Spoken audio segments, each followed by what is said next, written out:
Hello and welcome to Spirit Among Us, Ephesians chapter 1 verses 4 and 5.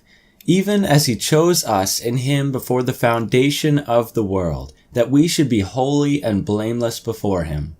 In love he predestined us for adoption to himself as sons through Jesus Christ, according to the purpose of his will. There are many people who feel that every person is a child of God. They hold to the philosophy that because God has molded and shaped all of us, we are basically his children. All of mankind are children of God. Now, this idea has been perpetuated through movies, culture in general, and even believers. However, despite its popularity, it is both unbiblical and unhelpful. Holding this view minimizes the significance of God adopting us as his children once we have faith in Jesus Christ. First of all, this verse here in Ephesians clearly states that we who were chosen by God are adopted as sons, and I would add daughters as well, through Jesus Christ. Now, how can a person be adopted if they are already part of the family? If all of mankind already belongs to God as his children, how could we be adopted? That wouldn't make any sense. So looking at this verse, it's clear that we're not all children of God.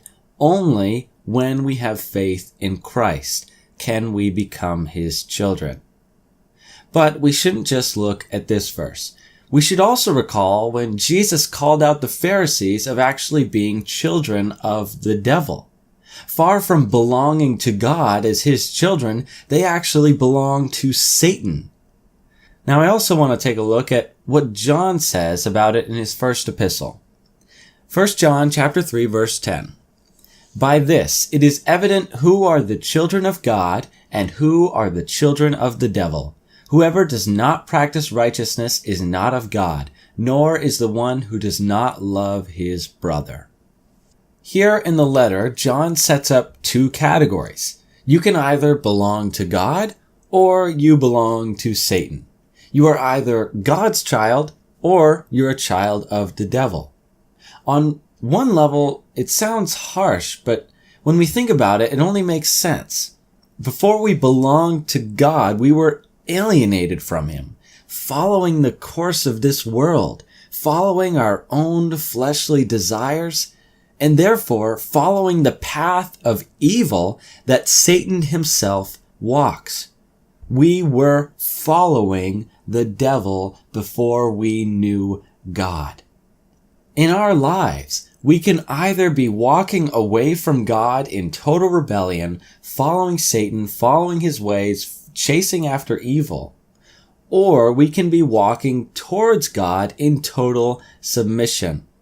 It's rebellion or submission, and therefore we are either children of God or children of Satan. Now, again, I know it sounds harsh, but that makes this adoption so much sweeter. 1 John chapter 3 verse 1. See what kind of love the Father has given to us, that we should be called children of God, and so we are. The reason why the world does not know us is that it did not know him. See what kind of love our Father has for us. What kind of love is this that would adopt us and make us children of God?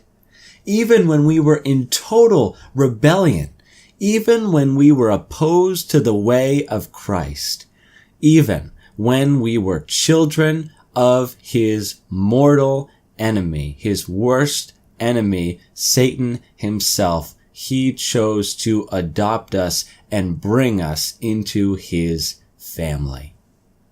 So, if you are still unsure about this concept of being a child of the devil before we know Jesus, read and meditate on John chapter 8 verses 31 through 47 and 1 John chapter 3. Your adoption into God's family was no small blessing, and knowing this gift should bring your heart into true joy. Thank you for watching, and God bless.